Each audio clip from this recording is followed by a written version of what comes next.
Assalamualaikum sahabat hening berbicara yang dirahmati Allah. Hari ini, saya akan membawakan kisah yang mengguncang hati, tentang seorang pria muda yang pergi haji dengan dada penuh kebanggaan, tapi tak pernah pulang. Bukan karena mati, tapi karena ditahan oleh langit. Sahabat setia yang kembali, terima kasih telah terus membersamai. Dan untuk sahabat baru yang baru mampir ke channel ini, selamat datang di lautan kisah yang tak hanya bercerita, tapi mengetuk hati. Ia menendang kakek tua di depan Ka'bah hanya karena merasa kesempitan. Ia mencibir orang-orang yang belum mampu berangkat haji, lalu menyebut dirinya sendiri sebagai tamu istimewa Allah. Tapi siapa sangka, di tempat paling suci, justru tubuhnya dihukum. Kakinya membusuk, jiwanya terpenjara, dan ia tak bisa pulang. Apa sebenarnya yang terjadi? Azab macam apa yang menahannya hingga sekarang? Sebelum kita masuk ke kisah lengkapnya, tinggalkan komentar kalian. Mau pendapat, masukan, atau sekadar curhat, semuanya saya baca dengan penuh rasa terima kasih. Dan jangan lupa, like dan subscribe agar kisah menyayat seperti ini bisa menjangkau lebih banyak hati di luar sana. Sejak diumumkan sebagai salah satu calon haji dari kampungnya, Irfan berubah. Ia yang dulunya suka duduk di warung kopi bareng tukang ojek dan petani, kini lebih sering duduk sendiri di teras rumah dengan tangan memegang ponsel mahal dan tatapan merendahkan pada siapa saja yang lewat. Kampung Karangjati memang kampung kecil, tapi punya tradisi besar. Setiap kali ada warga yang berangkat haji, semua orang akan berkumpul. Tak peduli kaya miskin, tua muda, semua akan hadir memberikan selamat, membawa doa, dan ikut bahagia. Tapi kali ini, suasana itu berbeda. Baliho besar dengan foto Irfan mengenakan kain ihram berdiri di simpang jalan. Tulisannya mencolok, "Selamat Jalan Irfan bin Mulyadi, tamu Allah dari Karangjati." Tapi di bawah baliho itu, warga berbisik-bisik. Bukan tentang kebanggaan, tapi tentang kesombongan yang kini tumbuh liar di dada Irfan. Beberapa hari sebelum keberangkatan, Irfan mulai sibuk. Tapi bukan sibuk menyiapkan hati. Ia lebih sibuk memilih sandal paling mahal, parfum Arab beraroma tajam, dan koper berlapis titanium. Ia juga memesan gamis putih custom dengan bordiran namanya sendiri di dada, Haji Irfan. Di grup WhatsApp RT, Irfan rajin mengirim status, foto paspor, visa, tiket pesawat, hingga video saat ia mencoba tawaf di depan kaca ruang tamu sambil berkata, "Latihan dulu sebelum tawaf beneran." Semua itu disambut sunyi. Hanya beberapa yang membalas dengan emoji jempol. Tapi lebih banyak yang mengelus dada. Pak Sobirin, guru ngaji kampung, datang ke rumah Irfan malam sebelum keberangkatan. Ia hanya membawa 2 lembar kertas kecil bertuliskan nama-nama anak yatim dan doa mereka. Dengan suara pelan dan wajah penuh harap, ia berkata, "Nak, ini ada titipan doa dari anak-anak. Kalau tidak merepotkan, mohon doakan mereka di depan Ka'bah." Irfan melirik dengan sinis. Ia tidak langsung menerima kertas itu.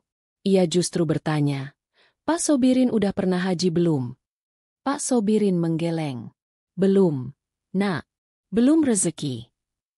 Irfan tertawa kecil. "Berarti Pak Sobirin harusnya lebih giat lagi, dong. Sekarang zamannya digital, bukan zamannya nitip doa. Lagian, saya sendiri aja belum tentu bisa doain semua itu."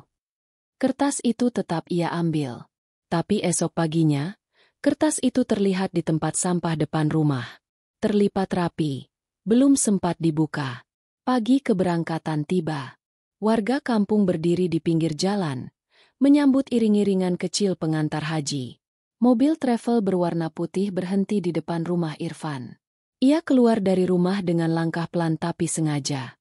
Tangannya melambai, wajahnya sumringah, dan sesekali ia berpose, membiarkan keponakannya mengambil video. "Biar bisa diunggah nanti pas sampai di bandara," katanya. Ketika seorang tetangga datang sambil membawa amplop kecil dan berkata, "Ini titipan doa dari ibu saya, Pak Irfan." Irfan menjawab tanpa senyum, "Ya nanti saya doain kalau inget." Beberapa warga saling pandang. Mereka mulai sadar, Irfan tidak sedang berangkat haji untuk beribadah. Ia sedang naik panggung. dan kampung hanyalah penontonnya. Saat mobil hendak berangkat, Irfan membuka jendela dan berseru, "Doain saya jadi haji mabrur ya semuanya. Tahun depan insya Allah daftar lagi. Kali ini sama istri." Tertawanya menggema di sepanjang jalan, tapi tak ada yang ikut tertawa. Di dalam hatinya, ia percaya dirinya adalah orang terpilih. Tapi dari jendela warung kecil di ujung gang, seorang nenek memandangi mobil itu sambil berbisik pelan. Semoga Allah membalas semua langkahnya, sesuai dengan isi hatinya. Dan dari situlah segalanya bermula. Langkah-langkah Irfan yang penuh pujian dari manusia, tapi kosong dari keikhlasan, mulai mengarah pada sesuatu yang tak ia sangka. Tanah suci menunggu. Tapi bukan untuk menyambut, melainkan untuk menguji dan memperlihatkan bahwa kemegahan ibadah tak akan pernah menutupi kebusukan hati. Bandara Soekarno-Hatta sore itu dipenuhi calon jemaah haji dari berbagai penjuru. Ada yang datang dari pelosok desa dengan membawa plastik hitam berisi bekal. Ada pula yang mengenakan pakaian sederhana tapi wajahnya bersinar bahagia. Di antara mereka, Irfan datang dengan kepala tegak dan langkah panjang seperti pejabat tinggi negara. Ia mengenakan gamis putih mengkilap, sepatu kulit mahal yang bahkan tidak cocok untuk perjalanan jauh, dan kacamata hitam besar meski cuaca mendung. Di belakangnya, dua porter mendorong troli koper yang semuanya bermerek. Di sampingnya, adik sepupunya terus merekam untuk konten YouTube channel yang ia beri nama Jalan Surga Irfan. Begitu masuk ke aula keberangkatan, Irfan tidak langsung gabung dengan rombongan. Ia menepi dulu, memutar kamera dan berkata pelan, "Assalamualaikum sahabat-sahabatku. Ini adalah momen sakral, hari di mana saya meninggalkan dunia untuk menuju rumah Allah.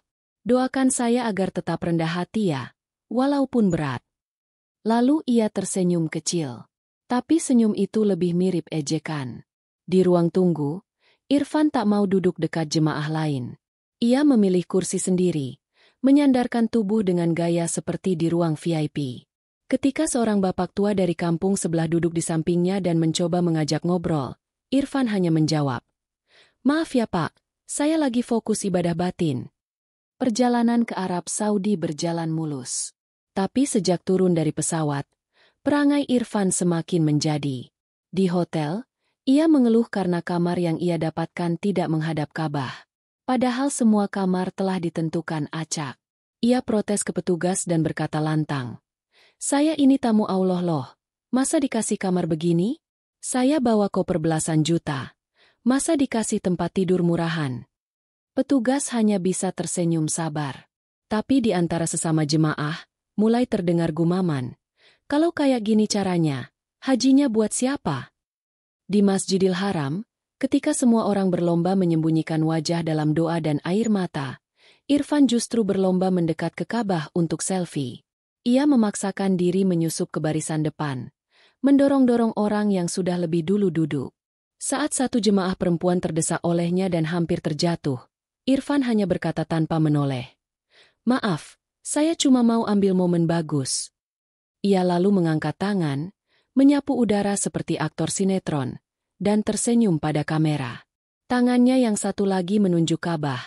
Lalu dengan gaya seperti sedang menasehati dunia, ia berkata, "Lihat ini, Ka'bah yang asli, bukan yang digambar-gambar. Saya ada di sini, di depan rumah Allah."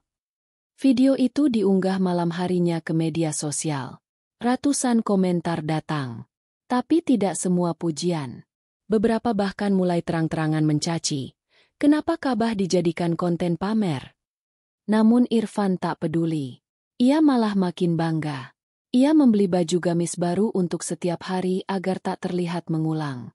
Ia juga menyewa fotografer lokal agar bisa mengambil gambar dirinya dari sudut terbaik saat berdoa. Tapi anehnya, dalam semua foto itu, wajahnya selalu terlihat berbeda. Kadang kosong, kadang seperti tersenyum sendiri, dan kadang seperti tertawa di tengah kerumunan yang menangis. Suatu malam, dalam perjalanan pulang dari masjid, seorang pria tua dari Indonesia menghampirinya. Wajahnya keriput tapi matanya jernih. Ia berkata pelan, "Nak, jangan terlalu sibuk mencari sudut terbaik di depan Ka'bah. Carilah tempat terbaik di hati Allah." Irfan mengangkat alis, lalu menjawab enteng, Bapak siapa? Nggak usah sok nasehatinnya. Fokus aja sama ibadah sendiri. Ia lalu pergi begitu saja. Tak ada yang tahu. Malam itu pria tua itu bersujud lebih lama dari biasanya. Dan Irfan? Ia tidur pulas, memimpikan ribuan followers baru dan konten haji yang viral. Ia tak tahu bahwa langkah-langkahnya menuju Ka'bah sudah mulai tercatat. Bukan sebagai amalan, tapi sebagai sombong yang menyentuh tanah suci. Selama hidup di kampung, Irfan dikenal bukan hanya karena gaya sok suci dan tutur congkaknya, tapi juga karena pelitnya yang luar biasa.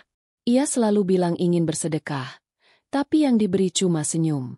Ketika ada tetangga sakit keras dan istrinya mengetuk pintu rumah Irfan untuk minta bantuan berobat, Irfan hanya menyuruhnya balik dengan alasan uangnya sedang dikumpulkan buat ibadah besar. Maaf Bu, saya juga harus mikir akhirat. Nggak bisa terus-terusan bantu dunia orang, katanya saat itu, sambil menutup pintu pelan tanpa ekspresi. Tapi kini, di tanah suci, Irfan seperti berubah setidaknya dari luar.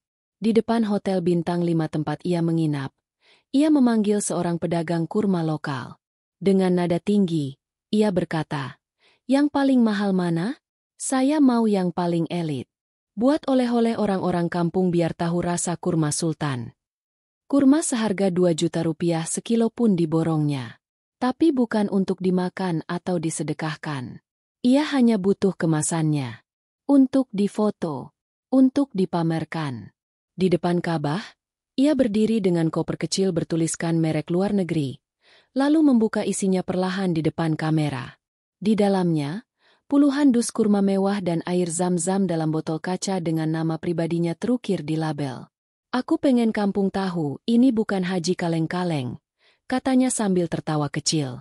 Ia juga membeli tasbih batu akik langka, mukena untuk oleh-oleh istri Pak RW, dan parfum seharga jutaan. Tapi saat seorang petugas kebersihan asal Bangladesh meminta sedikit sedekah dengan suara pelan, Irfan hanya mengangkat tangan tanpa menoleh. "Maaf, saya bukan koperasi," katanya datar. Ia merasa sedang menjadi pusat dunia. Di hotel, ia memesan makanan terbaik. Di restoran, ia mengambil 3 piring padahal yang dimakan hanya 1. Ketika seorang ibu lansia dari rombongan sebelah kehabisan kursi roda, Irfan menyuruh porter pribadinya mengambil 1 dari ruang umum, meskipun sudah ada orang lain yang mengantri. Ia tidak peduli. Bagi Irfan, ibadah itu adalah kesempatan untuk menaikkan status sosial. Haji adalah panggung baru. Segala yang dulunya tersembunyi kini boleh diumbar. Gengsi, kuasa, dan kekuasaan uang. Yang ia lupa bahwa tanah ini bukan milik siapa-siapa. Tanah ini adalah milik Allah. Dan siapapun yang melangkah dengan dada kosong tapi hati penuh sombong, pasti akan dipertemukan dengan keadilan yang tak bisa dihindari. Malam itu, seorang kakek dari rombongannya mengetuk pintu kamar. Kakek itu tampak lelah. Tangannya memegang amplop kecil. "Maaf, anakku, bolehkah aku pinjam 100 rial untuk beli obat asam urat? Koperku hilang dan dompetku raib." Irfan membuka pintu hanya selebar tubuhnya.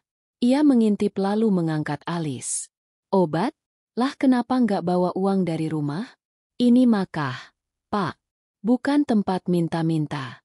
Saya juga punya kebutuhan." Ia menutup pintu. Kakek itu terdiam. Di tangannya, amplop kecil itu sedikit gemetar. Tapi mulutnya bergerak pelan, mengucap kalimat yang hanya bisa didengar langit. Dan malam itu, untuk pertama kalinya sejak tiba di Tanah Suci, Irfan merasakan sesuatu yang mengusik. Bukan suara, bukan sentuhan, tapi rasa dingin yang menyelinap dari telapak kakinya. Ia menggigil, tapi belum mengerti bahwa ini baru permulaan. Hari kelima di Makkah. Langit pagi bersinar keemasan menyentuh menara Masjidil Haram. Rombongan jemaah dari berbagai negara berjalan perlahan menuju Ka'bah. Suara zikir dan takbir bersahut-sahutan. Tapi di tengah kerumunan yang tunduk, ada satu sosok yang justru berjalan dengan kepala tegak dan langkah terburu-buru. Irfan. Hari itu ia bangun lebih pagi dari biasanya. Bukan karena ingin berdoa lebih lama, tapi karena ingin merekam momen salat subuh dari saf terdepan. Ia percaya Kalau dapat angle bagus dan pencahayaan tepat, kontennya bisa viral di Indonesia. Begitu masuk ke pelataran Masjidil Haram, Irfan menyusup cepat ke bagian depan. Beberapa jemaah dari Turki dan India yang sedang duduk berzikir ia lewati begitu saja, bahkan sempat menginjak salah satu sajadah tanpa minta maaf. Di depan Ka'bah, Irfan berdiri dengan tangan terangkat, tapi bukan ke langit. Ia mengangkat ponselnya tinggi-tinggi, memutar kamera, lalu bicara pelan dengan suara dibuat haru. Subhanallah.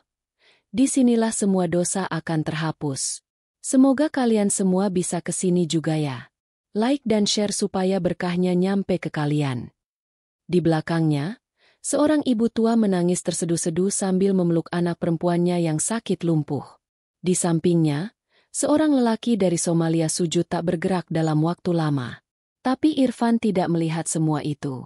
Matanya hanya tertuju pada layar. Hatinya tidak ikut turun bersama tubuhnya.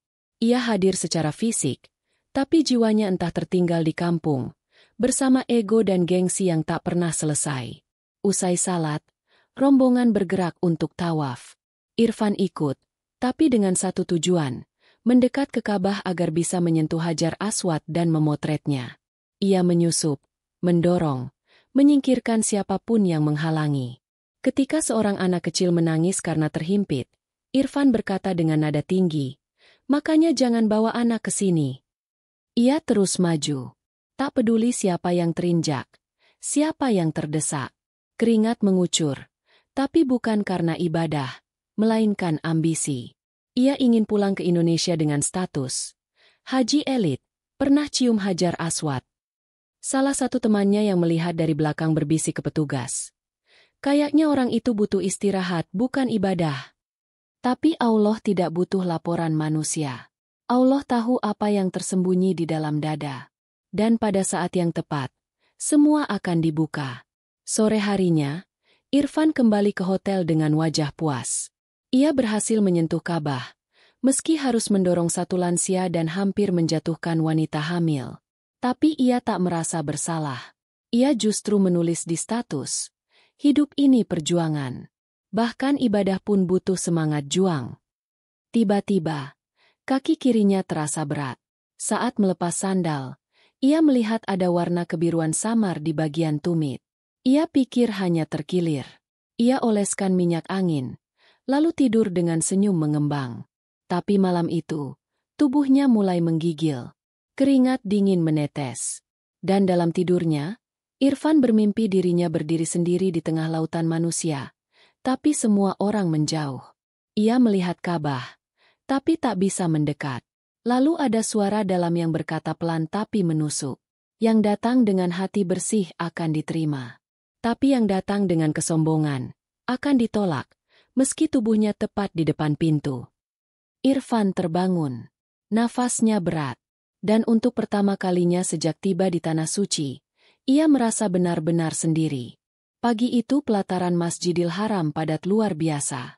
Ribuan jemaah bergerak perlahan mengitari Ka'bah, menciptakan pusaran manusia yang tak berhenti sejak fajar. Di antara desakan itu, langkah Irfan justru tampak tak sabar. Ia ingin cepat-cepat menyelesaikan tawaf, bukan karena ingin berdoa lebih banyak, melainkan karena ingin merekam konten baru.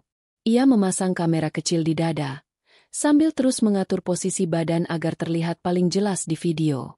Sekali dua kali ia menyikut jemaah di kanan kirinya, bahkan tak segan mendorong bahu seorang lelaki tua yang menghalangi jalurnya. "Maaf," katanya, tapi ucapannya dingin dan tergesa. Matanya terus mengincar garis hitam yang menandai tempat awal tawaf, berharap bisa memulai dan mengakhiri di spot yang pas untuk merekam wajahnya dengan latar Ka'bah penuh.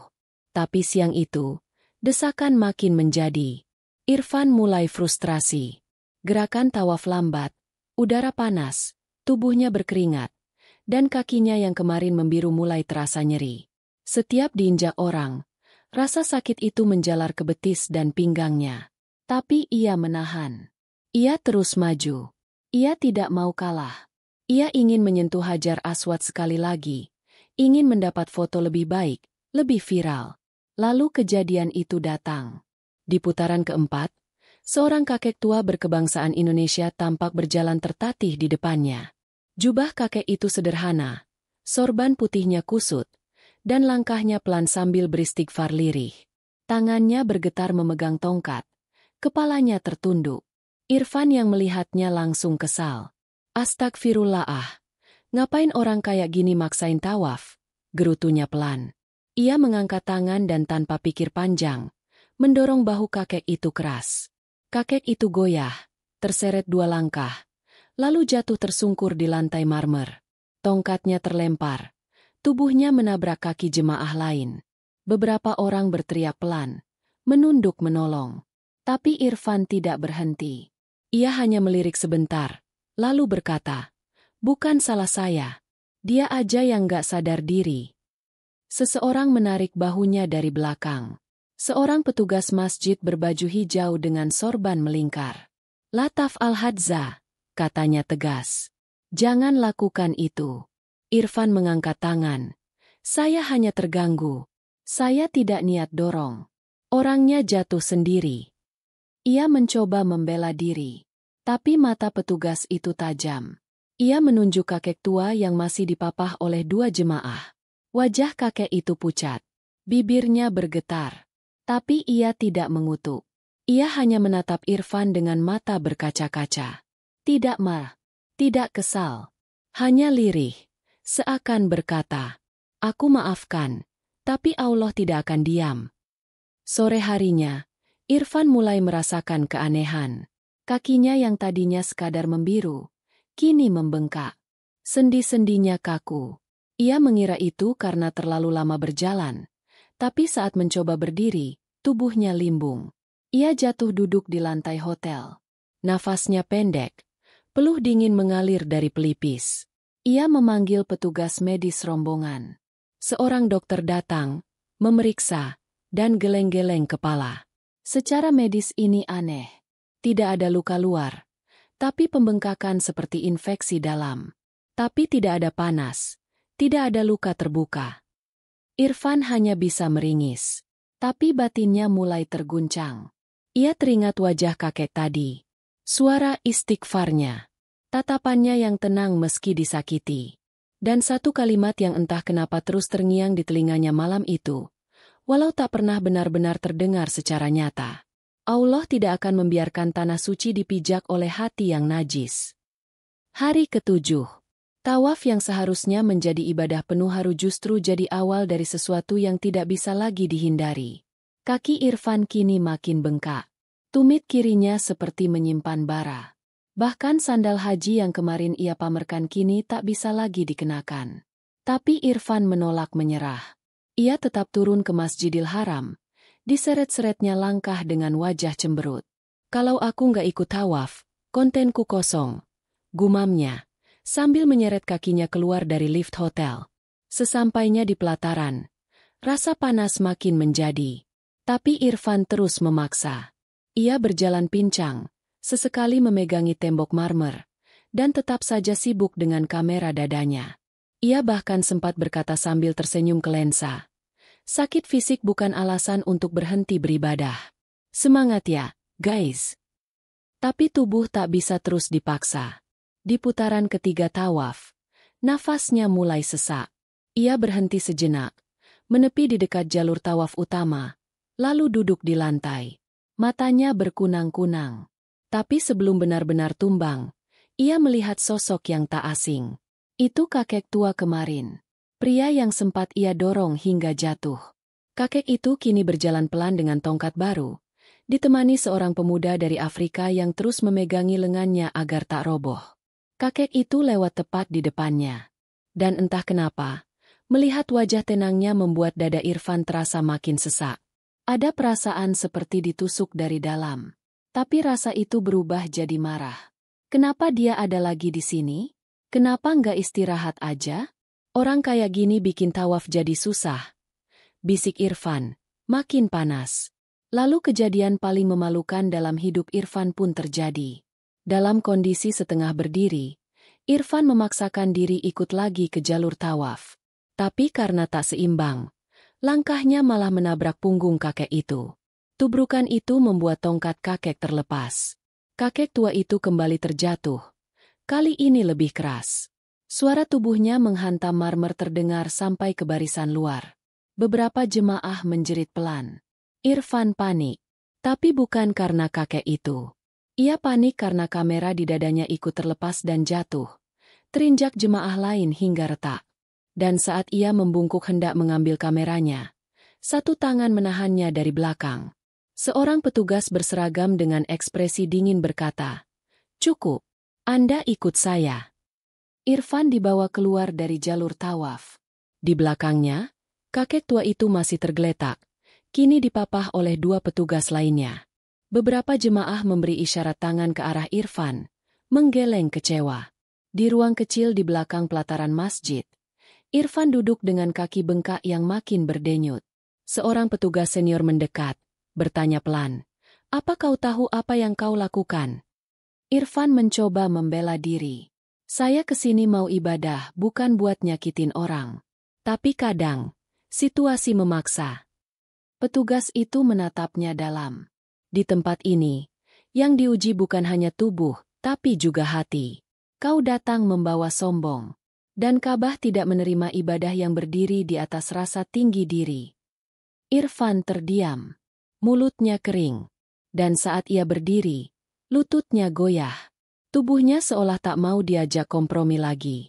Ia keluar dari ruangan itu dengan wajah tertunduk, kaki diseret, dan untuk pertama kalinya sejak tiba di Makkah, Irfan tidak menyalakan kameranya. Malam harinya, rasa sakit di kakinya semakin parah. Betisnya membiru, kulitnya menegang, dan setiap disentuh terasa seperti ditusuk duri panas. Ia mencoba beristirahat, tapi tak bisa tidur. Kepalanya berdenyut, nafasnya berat. Di kamar hotel yang mewah itu, Irfan terbaring sendirian. Dan di tengah kesakitan yang membakar tubuhnya, ia teringat satu hal. Wajah kakek tua yang terjatuh 2 kali karena ulahnya. Dan istighfar lirih yang terdengar meski tubuhnya ringkih. Irfan menangis. Tapi bukan karena sadar. Tangis itu keluar karena takut. Karena sakit. Karena ia mulai merasa bahwa tanah ini mungkin akan menolaknya untuk pulang. Malam menyelimuti kota suci Makkah dengan tenangnya. Tapi ketenangan itu tak pernah menyentuh kamar 503 Hotel Dar Al-Falah.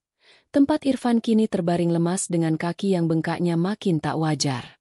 Bukan lagi sekadar biru atau nyeri, tapi kini warnanya kehitaman di beberapa bagian, membuat betisnya tampak seperti habis terbakar dari dalam. Udara kamar terasa lebih dingin dari biasanya. AC yang biasanya menemani tidurnya kini justru membuat tubuhnya menggigil tak karuan.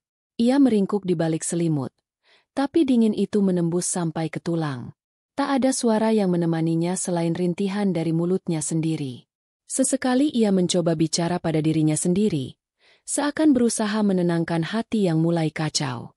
Cuma kelelahan, cuma kecapean, besok juga sembuh. Tapi dalam hatinya, ada suara lain yang berbisik. Suara yang pelan, namun semakin lama makin jelas. Bukan suara manusia, tapi gema rasa bersalah yang tak bisa lagi ditutup dengan logika. Ia mencoba menyalakan ponsel, tapi layar yang menyala tak menunjukkan notifikasi atau pesan. Justru muncul foto terakhir yang ia ambil saat tawaf.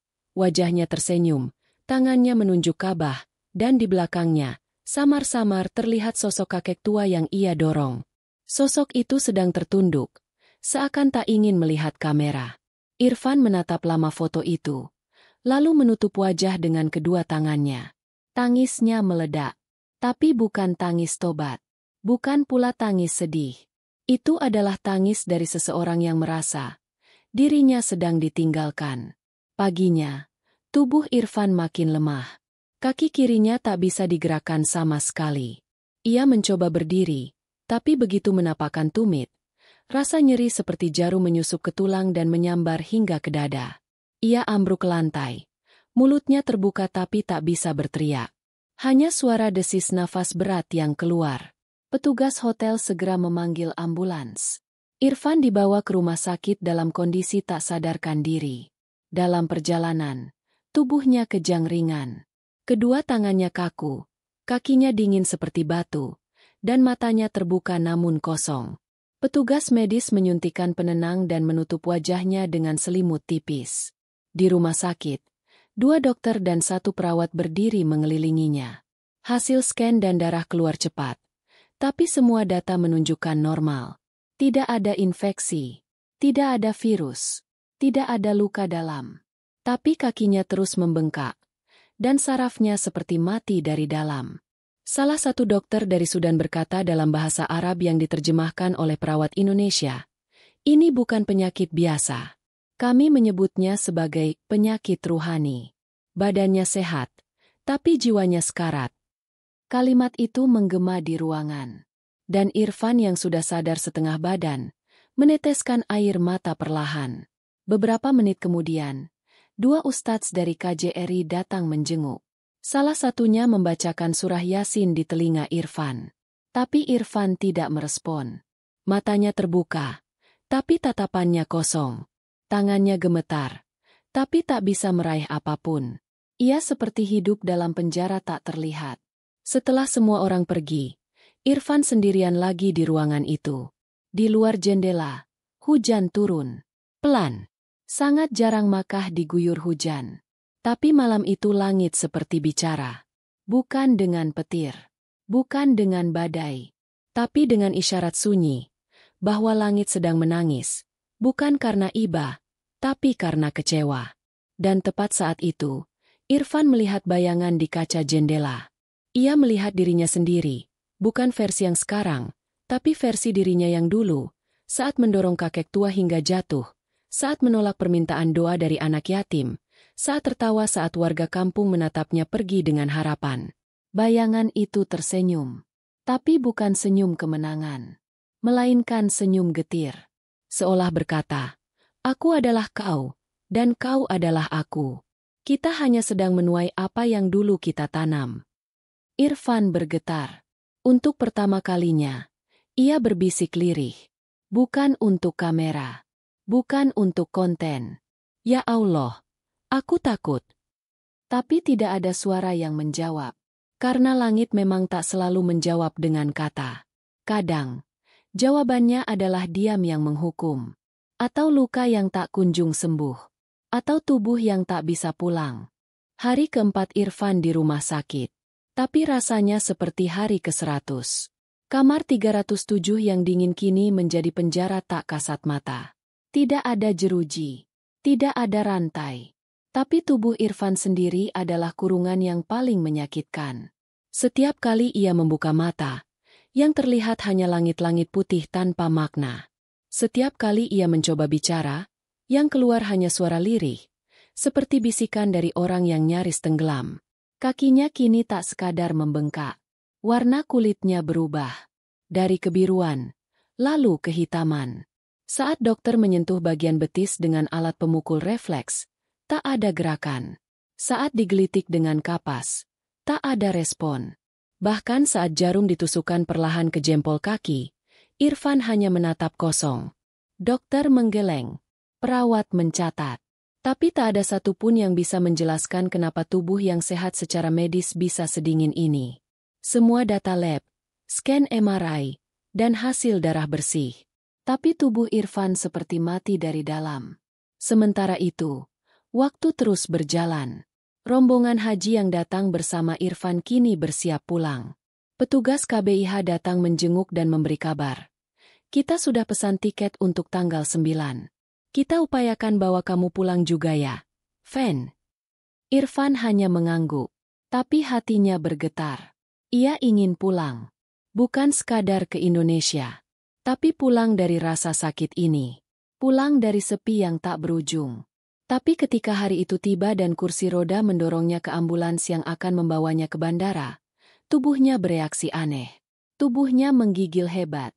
Bibirnya membiru. Detak jantungnya melemah. Paru-parunya mendadak sesak, dan kakinya mulai menghitam dari pergelangan ke paha. Seperti ada cairan gelap yang bergerak dari dalam. Dokter Saudi yang menyertai langsung membentak petugas ambulans. "Hentikan. Kalau dia dipaksa naik pesawat dalam kondisi begini, dia bisa mati di udara." Rombongan pergi. Pesawat terbang. Dan Irfan tetap tinggal. Di ruang perawatan, Irfan duduk diam di kursi roda. Kepalanya menunduk. Tak ada lagi kamera. Tak ada lagi rombongan. Tak ada lagi wajah sombong. Yang ada hanya sunyi dan satu pertanyaan yang terus berputar di kepalanya. Kenapa aku tidak bisa pulang, padahal aku masih hidup? Malamnya, seorang perawat asal Medan datang merapikan selimut. Ia muda, suaranya lembut.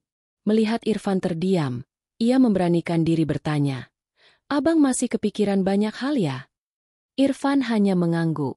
Matanya mulai basah. "Kalau boleh tahu, ada yang belum abang selesaikan?" Tanya perawat itu pelan. Irfan ingin bicara.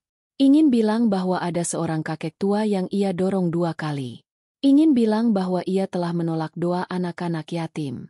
Ingin mengaku bahwa ia datang ke Tanah Suci bukan membawa hati, tapi membawa ego dan kamera. Tapi suaranya tercekat. Yang keluar hanya air mata dan satu kalimat pendek. "Aku nggak bisa pulang." Perawat itu menunduk, lalu berkata lembut, "Mungkin bukan tubuh abang yang belum pulang, tapi hati abang yang belum benar-benar pergi ke Allah." Ucapan itu menghantam keras. Irfan menutup wajah dengan tangan. Tangisnya pecah. Bukan seperti orang yang sedih, tapi seperti orang yang baru sadar bahwa hidupnya telah habis diisi dengan hal-hal yang tak ada artinya. Ia memandangi kakinya yang bengkak. Tidak sakit, tapi juga tidak bisa digerakkan. Ia tahu, itu bukan sekadar luka. Itu pesan. Pesan dari langit. Pesan yang tak disampaikan lewat petir, tapi lewat perlahan. Seperti akar yang membusuk di dalam tanah. Tidak langsung roboh, tapi pasti tumbang. Dan malam itu, Irfan bermimpi. Ia berjalan sendirian di sebuah padang tandus. Tidak ada orang. Tidak ada suara. Hanya angin dan debu. Ia melihat Ka'bah di kejauhan. Tapi saat ia melangkah, tanah di bawah kakinya merekah. Setiap langkah membuatnya semakin tenggelam. Ia mencoba lari. Tapi semakin keras ia berusaha, semakin dalam ia terkubur. Ia terbangun dengan nafas berat. Pagi mulai menyapa dari balik jendela rumah sakit. Tapi dalam dadanya, hari belum berganti. Ia masih terperangkap dalam malam panjang yang belum kunjung usai.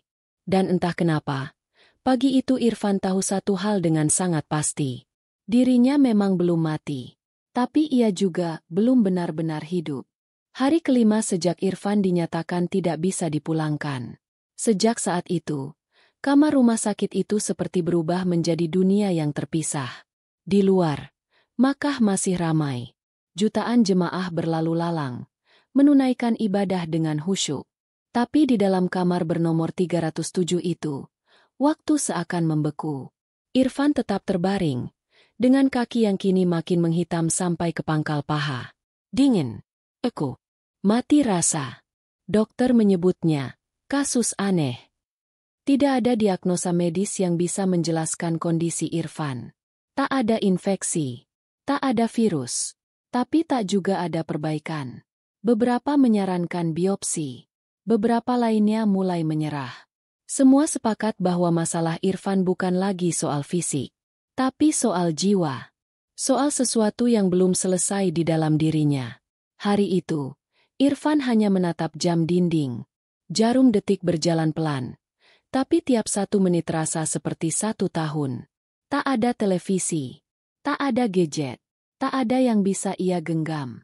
Tangannya pun mulai melemah. Bahkan untuk mengangkat gelas, ia harus meminta tolong perawat. Dan yang paling menyakitkan dari semua itu adalah kesunyian. Tak ada satupun dari rombongan haji yang menghubunginya lagi. Tak ada yang menengok. Tak ada yang mengabari keluarganya di kampung. Seakan ia telah dihapus dari daftar. Dihapus dari dunia. Malamnya, ia mencoba memejamkan mata. Tapi pikirannya tak berhenti berputar. Bayangan demi bayangan datang menghantam. Ia teringat saat menolak doa anak-anak yatim. Ia teringat saat mencemooh Pak Sobirin. Ia teringat bagaimana kakinya menendang kakek tua hingga jatuh.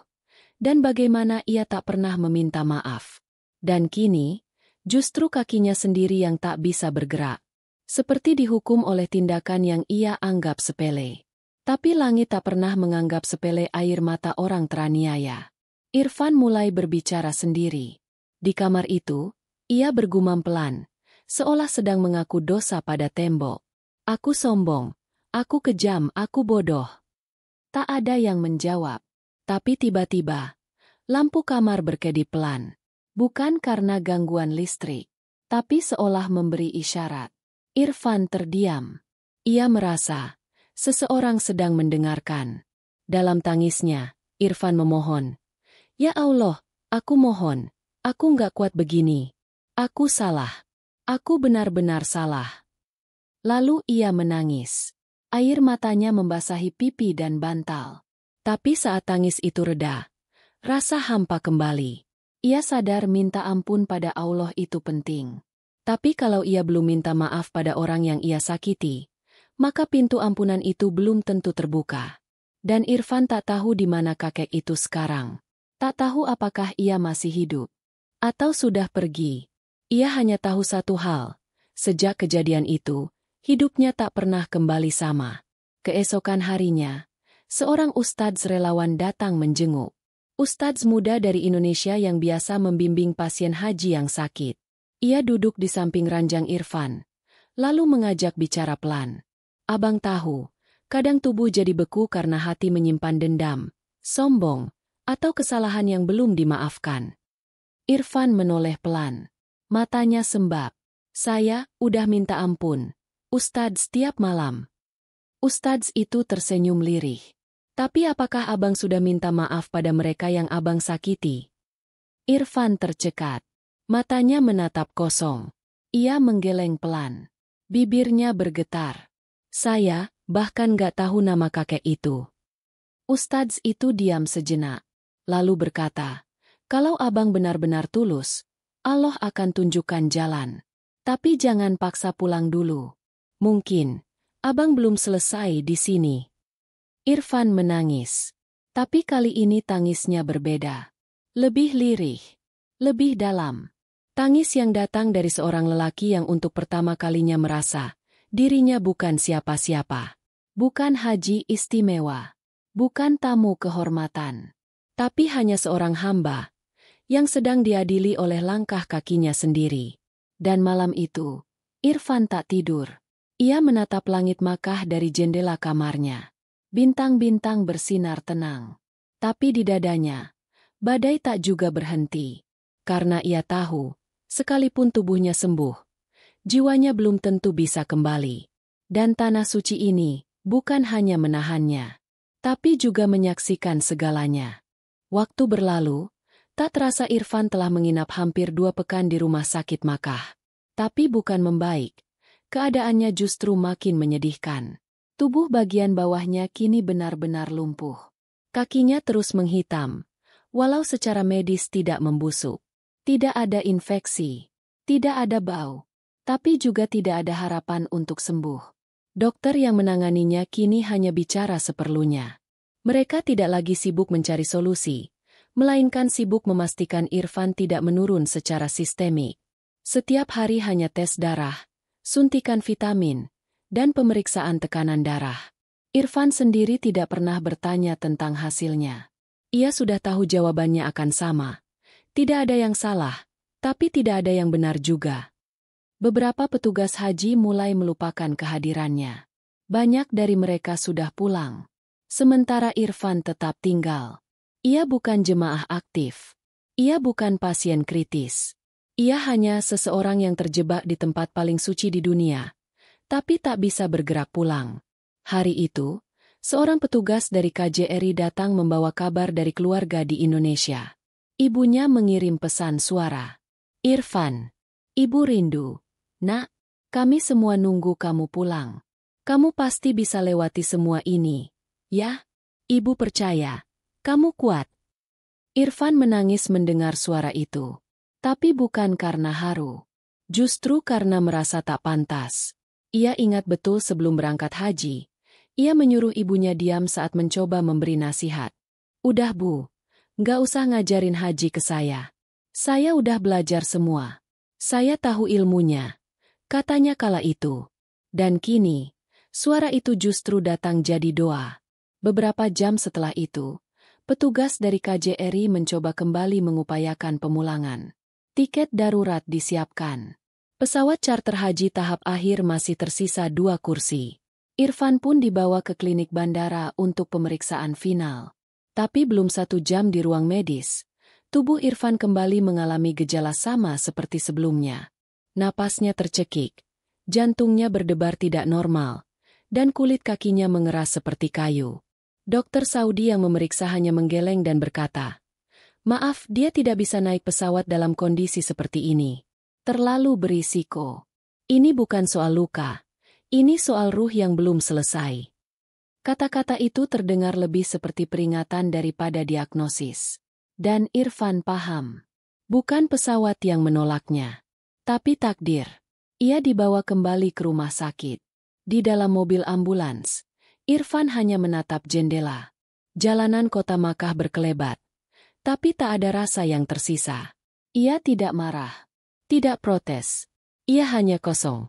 Sesampainya di kamar, seorang pasien dari Indonesia yang dirawat di ruang sebelah menghampiri. Lelaki tua itu datang dengan tongkat dan senyum yang ramah. "Saya dengar dari suster, kamu belum bisa pulang ya, Nak?" Irfan mengangguk pelan. Matanya sembab. Ia sudah tak punya tenaga untuk pura-pura kuat. Orang tua itu duduk perlahan, lalu bercerita. "Saya pernah mengalami hal yang mirip. Tahun lalu, adik saya meninggal di sini. Ia juga sempat lumpuh mendadak. Tak bisa pulang.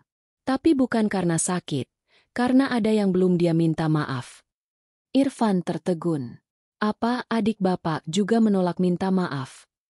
Lelaki tua itu tersenyum lirih. Bukan menolak, tapi malu.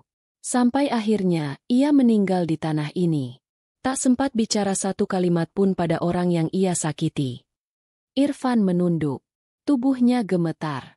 Ia tahu dirinya sedang berdiri di garis yang sama. Lelaki itu melanjutkan. "Kalau kamu masih punya waktu pakai. Jangan tunggu semuanya telat.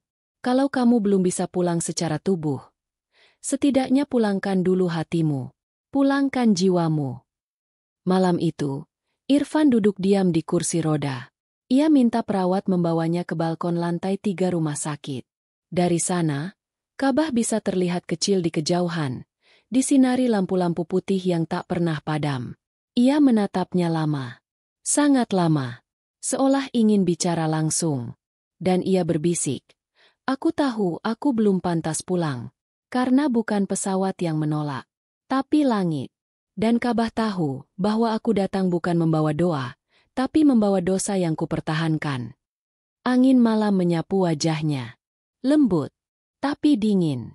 Ia kembali ke kamar dengan wajah yang tenang, tapi tubuh yang semakin melemah. Dan sejak malam itu, Irfan berhenti bertanya soal kepulangan.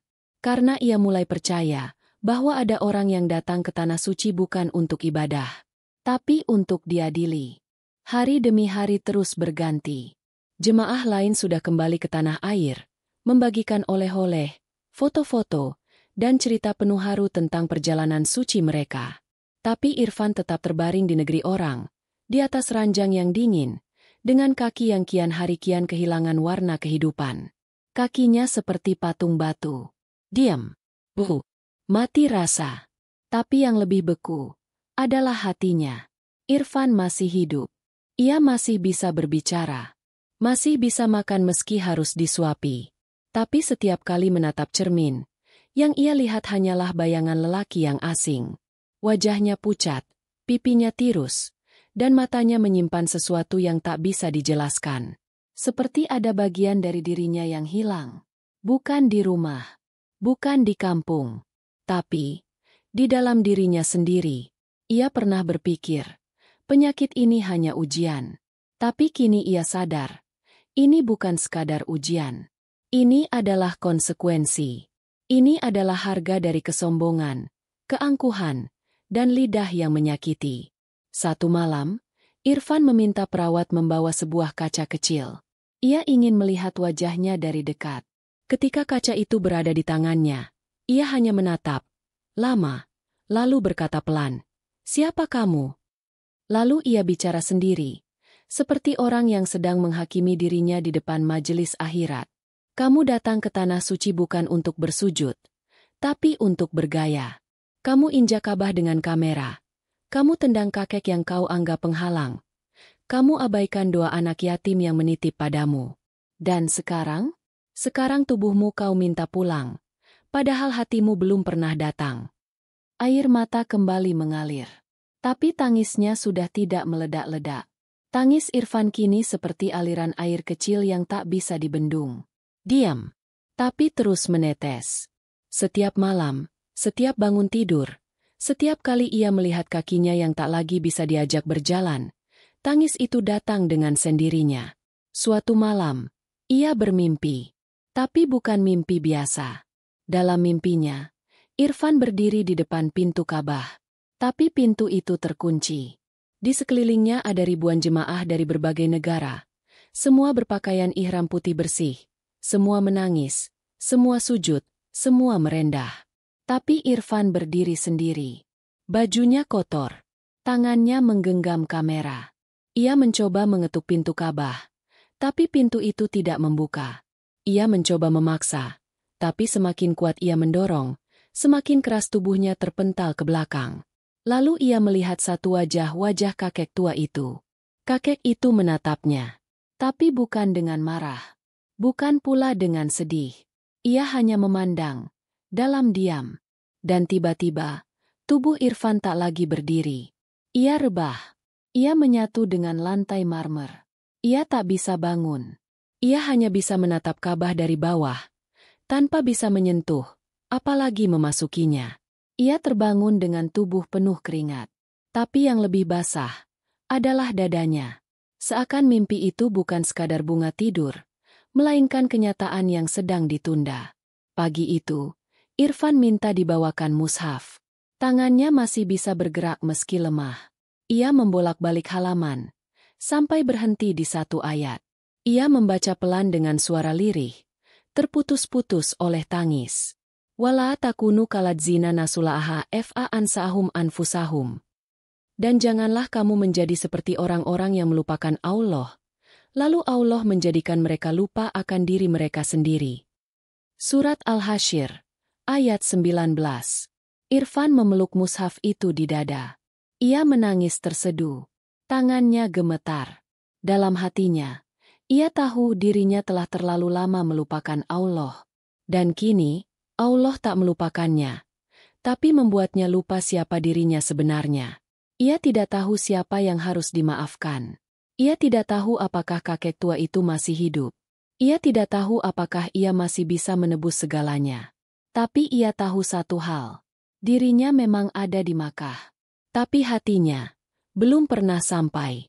Dan mungkin, selama hatinya belum datang, maka tubuhnya pun tak akan pernah diizinkan untuk pulang. Langit Makkah hari itu tertutup awan tipis. Angin gurun berhembus pelan, menampar jendela rumah sakit seperti sentuhan dari takdir yang sedang berbisik. Sudah hampir 3 minggu Irfan terbaring. Tubuhnya mengecil. Pipi yang dulu bulat kini tirus. Sorot mata yang dulu tajam kini sayu dan menyimpan duka yang tak bisa ia ucapkan. Perawat-perawat berganti. Dokter pun sudah tak lagi rutin datang setiap hari. Irfan bukan pasien darurat, tapi juga bukan pasien sembuh. Ia berada di ruang abu-abu. Terjebak di tengah antara hidup dan mati, antara pulang dan terkurung. Seperti seseorang yang dihukum bukan oleh tangan manusia, tapi oleh waktu yang dibiarkan berjalan tanpa makna. Hari itu, seorang ustadz dari Madinah datang berkunjung. Ustadz muda ini mendengar tentang kisah Irfan dari petugas rumah sakit. Ia datang bukan membawa obat, tapi membawa satu hal yang sudah lama tak didengar Irfan, nasihat dengan kasih sayang. Ia duduk di kursi dekat jendela, membuka mushaf kecilnya, lalu membaca satu ayat. Bukan dengan nada tinggi, tapi dengan kelembutan yang membuat dada Irfan bergetar. Ya ayatuhan nafsul mutmainnah, irjidua ila arabiki ra'adiyata mardiyah. Wahai jiwa yang tenang, kembalilah kepada Tuhanmu dengan rida dan diridhai. Air mata Irfan tumpah seketika. Ia menutup wajahnya dengan tangan yang masih bisa digerakkan, lalu terisak. Aku belum pernah merasa tenang, bahkan di depan Ka'bah, lirihnya. Saat semua orang menangis karena khusyuk, aku sibuk cari angle kamera. Saat orang-orang sujud, aku berdiri cari sinyal. Saat ada orang tua butuh ruang, aku tendang agar aku bisa lebih dulu. Ustadz itu menatapnya. Tak ada penghakiman di wajahnya. Hanya iba. Iba pada seorang lelaki yang datang ke tanah suci dengan tubuh lengkap. Tapi kini pulang pun tak bisa. Irfan melanjutkan. Aku nggak tahu siapa nama kakek itu, Ustadz. Aku nggak tahu di mana dia sekarang. Aku bahkan nggak tahu. Apakah dia masih hidup atau sudah wafat? Ia menatap langit-langit kamar. Suaranya mulai putus-putus. Kalau dia masih hidup, aku mohon bisa bertemu. Tapi kalau dia sudah wafat, aku mohon, doanya sampai. Karena aku benar-benar minta maaf. Ustadz itu berdiri, mengambil selembar kertas kosong dan pulpen. Ia lalu duduk kembali dan berkata, Tulis suratmu. Biar nanti yang membacanya bukan kami, tapi langit. Dengan tangan gemetar, Irfan mulai menulis. Tangannya lemah, tapi kalimat-kalimat itu mengalir deras. Tulisan itu bukan lagi surat biasa, tapi seperti pengakuan. Sebuah pengakuan dari seorang manusia yang pernah merasa paling tinggi, tapi kini hanya bisa menatap langit dari atas ranjang. Untuk Bapak yang saya sakiti di depan Ka'bah, saya tidak tahu nama Bapak. Tapi saya tahu, saya pernah berbuat zalim pada Bapak. Saya mendorong Bapak. Saya menyikut Bapak. Saya tidak pernah meminta maaf. Saya sombong. Saya merasa lebih penting daripada Bapak. Tapi kini, saya bahkan tak bisa berdiri, tak bisa berjalan, tak bisa pulang. Jika Bapak masih hidup, saya mohon, maafkan saya. Jika Bapak sudah wafat, saya mohon semoga Allah menyampaikan penyesalan ini ke hati Bapak di alam sana. Maafkan saya, dari hati yang hancur dan tak tahu cara memperbaiki semuanya. Irfan selesai menulis. Ia menyerahkan kertas itu dengan tangan gemetar, lalu menunduk. Bakar surat itu, Ustadz, biar asapnya naik ke langit. Ustadz itu mengangguk. Aku akan lakukan. Lalu ia melipat surat itu, menyimpannya dalam saku, dan berkata pelan, boleh aku bacakan satu doa? Irfan mengangguk lemah. Ustadz itu pun membaca. Ya Allah, jika engkau tak izinkan hamba ini pulang, maka izinkan ia menetap dengan tenang. Tapi jika engkau ingin mengangkatnya pulang, maka izinkan hatinya lebih dulu sampai ke hadapan MU, walau kakinya tak bisa ikut melangkah. Malam pun datang. Di luar kamar, jemaah lain bersiap menuju Masjidil Haram. Tapi Irfan hanya menatap keluar jendela. Jauh di kejauhan, ia bisa melihat atap Ka'bah yang disinari lampu putih. Ia berbisik, sangat pelan. Bolehkah aku kembali, meski cuma untuk bersujud sekali lagi, bukan dengan kamera, tapi dengan jiwa. Lalu matanya terpejam, dan kamar itu pun tenggelam dalam senyap. Pagi itu, Makkah terlihat damai. Langit biru pucat menyapu kota suci. Sinar matahari menyelinap ke dalam kamar rumah sakit Irfan, memantul di lantai putih yang bersih. Tapi tak ada semangat pagi di sana. Hanya kesunyian dan suara mesin detak jantung yang berdenyut pelan. Irfan masih di tempat yang sama. Kursi roda di sudut kamar. Tubuhnya menyandar. Wajahnya menatap jendela. Sejak malam itu, Irfan tidak lagi banyak bicara. Ia hanya memandangi Ka'bah dari kejauhan, seolah berharap pandangan itu bisa membawanya lebih dekat secara batin, meski jasadnya tak mampu bergerak sejengkal pun. Petugas rumah sakit datang bergantian, tapi tak banyak yang mengajaknya bicara. Mereka tahu, Irfan bukan pasien biasa. Ada sesuatu yang tidak selesai dalam dirinya. Dan semakin lama, mereka pun tahu, tubuh Irfan telah ditahan, tapi bukan oleh tangan manusia, melainkan oleh ketentuan Allah yang datang tanpa peringatan. Satu hari, seorang relawan asal Aceh datang menjenguk. Lelaki itu membawa oleh-oleh, kurma, air zam-zam, dan sehelai sajadah kecil. Saat melihat Irfan, ia sedikit terkejut, Karena wajahnya jauh berbeda dengan foto-foto viral di media sosial dulu. "Abang Irfan ya?" katanya ragu. Irfan hanya menatap lemah.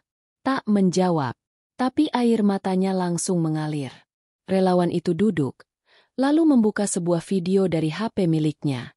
"Saya tahu abang dari video ini. Video saat abang mendorong seseorang di depan Ka'bah. Video ini sempat viral. Tapi kemudian, hilang begitu saja. Allah yang menutup aib abang." Irfan terisak. "Saya dulu juga pernah sombong, Bang. Tapi abang mungkin sudah ditegur dengan cara paling lembut tapi paling keras." Relawan itu berdiri. Ia buka sajadah, lalu meletakkannya di depan Irfan. "Kalau abang masih punya satu doa yang bisa dikabulkan, apa yang ingin abang minta?" Irfan menggigit bibir, lalu berkata pelan, seperti suara dari dasar hati yang lama terkubur. "Saya nggak minta sembuh. Saya nggak minta pulang. Saya cuma mau diberi satu kali sujud yang betul-betul dari hati." Relawan itu menunduk. Tangisnya jatuh. Ia pun memapah Irfan dari kursi roda, dengan susah payah membaringkannya di sajadah kecil itu. Irfan gemetar, tapi wajahnya tenang. Ia menunduk pelan, menempelkan dahinya di sajadah, dengan seluruh tenaga terakhirnya. Dan disitulah, untuk pertama kalinya sejak datang ke Tanah Suci, Irfan benar-benar bersujud. Tanpa kamera, tanpa niat pamer, tanpa ambisi. Hanya ada dirinya dan Allah. Sujud itu lama, sangat lama, sampai napasnya pelan-pelan berhenti. Tapi bukan karena ajal, hanya karena ia tak ingin bangkit. Ia ingin diam dalam sujud itu. Karena untuk pertama kalinya, ia merasa pulang. Bukan ke rumah, tapi ke dirinya sendiri. Petugas rumah sakit masuk beberapa menit kemudian. Mereka melihat Irfan tergeletak tenang di sajadah, dengan wajah menghadap ke arah kiblat. Matanya terpejam, tapi bibirnya masih basah. Karena ia sempat membaca satu kalimat sebelum pingsan. "Hasbunallahu wa ni'mal wakil." Beberapa jam kemudian, Irfan sadar. Tapi tubuhnya tidak lagi berat. Wajahnya bersinar tipis. Ia tidak bisa berjalan, tapi ia bisa menerima. Ia tidak bisa pulang ke Indonesia, tapi jiwanya telah pulang lebih dulu. Sejak saat itu, Irfan tinggal di Makkah. Ia dirawat di panti khusus pasien jemaah sakit permanen. Ia tak pernah lagi membuka media sosial. Ia tak menulis status. Tapi tiap malam, ia minta dipapah ke jendela, menatap Ka'bah, diam, bersyukur, merenung. Dan kisah ini ditutup dengan satu firman Allah dalam surah Al-Anfal ayat 24. "Wahai orang-orang yang beriman, penuhilah seruan Allah dan Rasul-Nya apabila Dia menyerumu kepada sesuatu yang memberi kehidupan kepadamu. Ya ayyuhalladzina amanu.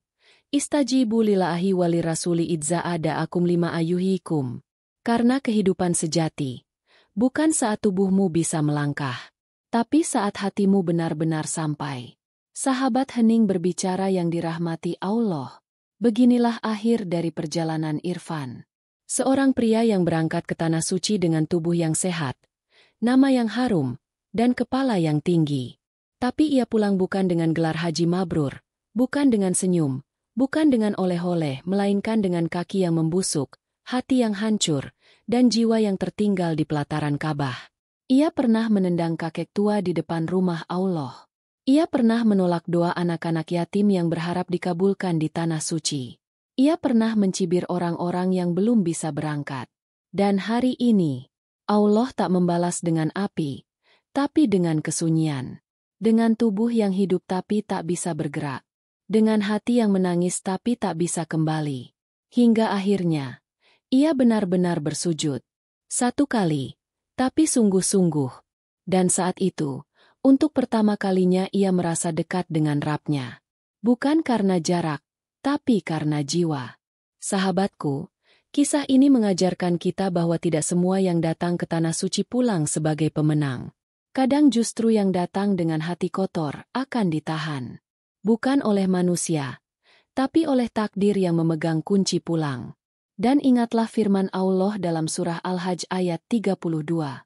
Dan barang siapa mengagungkan syiar-syiar Allah, maka sesungguhnya itu berasal dari ketakwaan hati. Zalika wa men yu'azzim sya'aira Allahi fa innaha amin taqwal qulub. Karena sujud paling mulia bukan yang dilihat orang, tapi yang hanya diketahui oleh Allah dan hatimu sendiri. Terima kasih sudah menyimak kisah ini di channel Sahabat Semuanya yang dirahmati Allah. Semoga cerita hari ini menanamkan hikmah dalam hati kita semua. Jangan lupa untuk tinggalkan komentar, dan bagi yang baru bergabung, like dan subscribe agar kisah-kisah inspiratif seperti ini terus bisa hadir di tengah kita. Wassalamualaikum warahmatullahi wabarakatuh.